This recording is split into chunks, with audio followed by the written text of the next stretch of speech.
नाज़रीन, आप देख रहे हैं मोहम्मद अजहर सदीक साहब का यूट्यूब चैनल। मेरे साथ मौजूद हैं सीनियर वकील अजहर सदीक साहब। सर, कैसे हैं आप? बहुत शुक्रिया जी, थैंक यू। सर, बहुत सारी डेवलपमेंट्स हो रही हैं इन दिनों, काफी दिनों से हो रही हैं वैसे तो, और ये कहा जा रहा है कि उस्मान बुज़दार को हटाया जा रहा है। इस तरह की खबरें गर्दिश कर रही हैं। वो भी काफी जो है वो आजकल दौरे कर रहे हैं, अस्पतालों के हंगामी दौरे कर रहे हैं, और ऐसा लग रहा है कि उनको भी महसूस होने लग गया कि उनको आने वाले दिनों में हटा दिया जाएगा। तो क्या खबरें हैं? इसमें तो कोई शक नहीं है कि बुनियादी तौर पर उस्मान बुज़दार को जाग जरा देर से आई है, वरना तो इमरान खान साहब की गवर्नमेंट को जितना डैमेज गालिबन उस्मान बुज़दार साहब ने किया शायद ही किसी ने किया हो, और अच्छा। इसीलिए वो कोशिश कर रहे हैं कि अपने आप को जरा एक्टिव बनाने के हवाले से। लेकिन ये बात तो माननी पड़ेगी कि एडमिनिस्ट्रेटिव तौर पर या बाकी मामलात में वो कोई इतना आसन रोल प्ले नहीं कर पाए हैं। वो ना ब्यूरोक्रेसी को कंट्रोल कर पाए, ना वो अपोजिशन लीडर के कॉन्टेक्स्ट में, ना बाकी सियासी जमातों के कॉन्टेक्स्ट में। उनके शुरू में आपको पता है 3 ग्रुप यहाँ पर मौजूद रहे। वो अलग बात है, आजकल चॉइस सर्वर साहब उनके साथ यस मैन हो गए हैं और उनके साथ बातें वो चल रही हैं। लेकिन एक बात याद रखिएगा कि सबसे ज्यादा डैमेज जो पीपल्स जो पीटीआई को है वो पंजाब में हुआ है। जो मरियम नवाज साहिबा ने जो बात की, जो मैं ऑलरेडी ट्वीट भी कर चुका था और मैं दोस्तों को मुख्तलिफ वीलॉग में बताया भी था कि 29 के करीब टिकटों जो मरियम नवाज साहिबा कहती थी कि वो नोट नहीं चले, टिकटें चली है। वो एमएनए या एमपीएस की टिकटों के हवाले से उन्होंने 29 को तोड़ा था, उसमें से 19 की टिकटें कंफर्म कर दी गई थी। तो ये तो उस्मान बुज़दार की नाअहली है ना कि वो इस चीज को नहीं कंट्रोल कर सका। फिर बिलावल भुट्टो साहब का बयान देख लें। बिलावल भुट्टो साहब ने बड़ा वाज़ेह तौर पर कहा था, और बिलावल भुट्टो साहब उसी चीज को अमली जामा फैलाने के लिए चौधरी परवेज लाई के घर गए थे।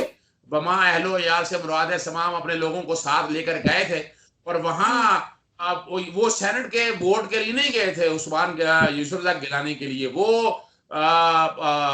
चौधरी परवेज लाई को तैयार करने के लिए गए थे कि आप वोट ऑफ नो कॉन्फिडेंस के कॉन्टेक्स्ट में तैयार हो तो हम आगे बात को ले चलाएं। तो चौधरी परवेज लाई वगैरह ने तो गो अहेड दे दिया था, लेकिन पीडीएम के जलसे में मौलाना फजलुर रहमान ने और नवाज शरीफ ने इस बात को रद्द कर दिया, और उन्होंने साफ कहा कि उस्मान बुज़दार का या रहना ही उनके फायदे में है। अगर उनकी जगह कोई अच्छा वजीर आला आ गया तो वो पंजाब के हालात ठीक कर लेगा। फर्ज करें कि अगर ये पंजाब में गवर्नमेंट गिराते हैं तो ये सूबाई मामला तो ये नहीं कंट्रोल कर पाएंगे जो पंजाब में हालात हैं। अगर मिसाल के तौर पर पीडीएम का भी वजीर आला आ जाए तो वो हालात कंट्रोल नहीं कर पाएगा। इसलिए उनका फैसला यही था कि वो इमरान खान के अदम एतमाद या इमरान खान की गवर्नमेंट के ऊपर प्रेशर डाल ही रखें, और उस्मान बुज़दार की गवर्नमेंट को वो कोई भी झटके देने का इरादा नहीं रखते हैं। वो एक अलग बात है कि इमरान खान साहब इस बात को सोचते हुए गुड गवर्नेंस या बाकी चीजों को उस्मान बुज़दार के खिलाफ कोई एक्शन ले ले तो आने वाले दिनों में कोई बेहतरी हो सके। उसका अल्टीमेटली फायदा जो है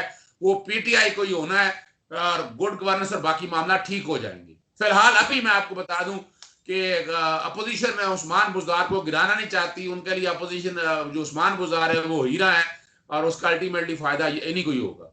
सर, उस्मान बुज़दार साहब की मौजूदगी से उनका बड़ा फायदा है। मुझे ये बताइए कि अब्दुल कादिर साहब को खान साहब ने अपने साथ मिलाया है, तो खबरें आ रही हैं कि तो धांधली है। क्या कहेंगे इसके बारे में? अच्छा, ये बड़ी जबरदस्त बात आपने कह दी है कि ये मरियम नवाज साहब भी अपने ट्वीट कर रही हैं, बाकी लोग भी कर रहे हैं। हमारे यहाँ कई सो कार्ड जो एंकर हैं, गरीदा फरूकी के मैं पढ़ रहा था, अहमद मीर या बाकी लोगों के हवाले से, उनका ये कहना था कि ये धांधली धांधली कैसे है भाई। ये तो खुल्लम खुल्ला पार्टी बेस के ऊपर, मिसाल के तौर पर एक पार्टी ने कोलिशन कर लिया। जैसे पंजाब के अंदर देखें आप, चौधरी परवेज लाई ने अपना उम्मीदवार जो है वो सेटलमेंट के साथ तय किया, और दोनों पार्टियों ने आपस में मिलकर ये तय कर लिया कि एक सीट जो है वो चौधरी परवेज लाई उनको सेनेट की दे दी जाएगी, और उन्होंने आपस में बैठकर डिसाइड कर लिया। इसी तरह अब्दुल कादिर को देखा जाए, वहां भी बैठ के उन्होंने कोलिशन गवर्नमेंट के कॉन्टेक्स्ट में एक कैंडिडेट खड़ा किया। उस कैंडिडेट को सपोर्ट करना पड़ा। कोलिशन है, कोलिशन को साथ लेके चल रहा है। ये फैसले पार्टी के हैं। जहां फैसले पार्टी के होंगे वह धांधली की बात हो नहीं सकती है। जहां पर फैसले हो इंडिविजुअल, मिसाल के तौर पर यूसुफ गिलानी का अगर आप केस लेते हैं तो वो धांधली के इसलिए जुमरे में आता है कि पार्टी का कैंडिडेट तो हफीज शेख था। पार्टी का कैंडिडेट को अब्दुल कादिर वगैरह या मैं उस कॉन्टेक्स्ट में नहीं है, फौजी अफसर साहब थी, उन्होंने 174 वोट लिए, 175 का मैं कह चुका था। और हफीज शेख साहब ने, और जो वोट कैंसिल हुए वो आज इलेक्शन कमीशन के सामने भी गया। इलेक्शन कमीशन नजर नहीं आ रहा कि कोई फेवर कर सके। इलेक्शन कमीशन ने अपना एक एजेंडा रखा हुआ है या वो तय कर चुका है कि उन्होंने अपनी प्रेस रिलीज के जरिए मामला क्लियर कर दिया है। और ये मैं कह चुका हूं, इलेक्शन कमीशन से पाकिस्तान तहरीक इंसाफ को कोई उम्मीद की तवक्को नहीं रखनी चाहिए। उन्हें कल फौरी तौर पर अपनी एप्लीकेशन में फैसला कराना चाहिए। वो एप्लीकेशन रद्द ही करनी है, कल रद्द कराएं। वो आगे सुप्रीम कोर्ट लेके जाते हैं, हाई कोर्ट लेके जाते हैं, वहां उन्हें रिलीफ मिलने के चांसेस हैं। तो बजाय ऐसा नहीं है। तो यहाँ जो ये कंफ्यूजन क्रिएट की जा रही है ना, जहां इंडिविजुअल जो बंदा बिकेगा, जैसे अली अदर गिलानी ने कोशिश की और ये टिकटों का मामला आया, वो पार्टी में से वोट तोड़े हैं। अगर पार्टी में से वोट तोड़े जाए वो धांधली के जुमरे में आएंगे। जो आप सीट एडजस्टमेंट करेंगे वो किसी तरह भी धांधली के जुमरे में नहीं आते हैं। सर, चेयरमैन सेनेट के हवाले से खबरें आ रही हैं, इसकी जरा तफसीलात बताते जाए नाजरीन को। अच्छा, चेयरमैन सेनेट बड़ा मार्का भी आ रहा है। 12 तारीख को ये मामले सारे टेकअप होने हैं। आप लोगों के लिए आसानी के लिए रख दें, साजिद संजरानी को पीडीएम ने अपना, सॉरी पीटीआई ने और इत्तेहादी जमातों ने अपना कैंडिडेट अनाउंस कर दिया और अपनी वो डोर टू डोर मुहिम कर रहे हैं, मुख्तलिफ सियासी जमातों से मिल रहे हैं।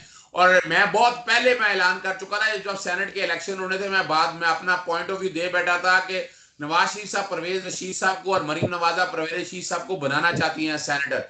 इधर से आसफ अली जरदारी साहब यूसुफ रज़ाक गिलानी को बनाना चाहते हैं, जो कि सारा जो पाया जो है ना जी, वो पलटा आसफ अली जरदारी साहब ने। आसफ अली जरदारी साहब ने जो लाइन ऑफ एक्शन बनाई थी कि आप बाई इलेक्शन भी लड़ें, आप सेनेट के इलेक्शन भी लड़ें और हम कोशिश करके किसी ना किसी तरह से ये काम ले जाएंगे। ये तो इमरान खान साहब का फैसला था, उन्होंने एतमाद का वोट लेने का खुद ही फैसला कर लिया। अदम एतमाद में इमरान खान साहब के लिए बड़े मसाइल पैदा हो सकते थे। अब अगला जो मार्का है वो चेयरमैन सेनेट के कॉन्टेक्स्ट में। चेयरमैन सेनेट यूसुफ रज़ाक गिलानी की और पीडीएम की सारी सीटें देखें तो बाकी तो सारे शोर डाल रहे हैं कि 47 और 41 है। मेरे पास इतला है कि इस वक्त पीडीएम के पास 51 है और गवर्नमेंट के पास 49 है।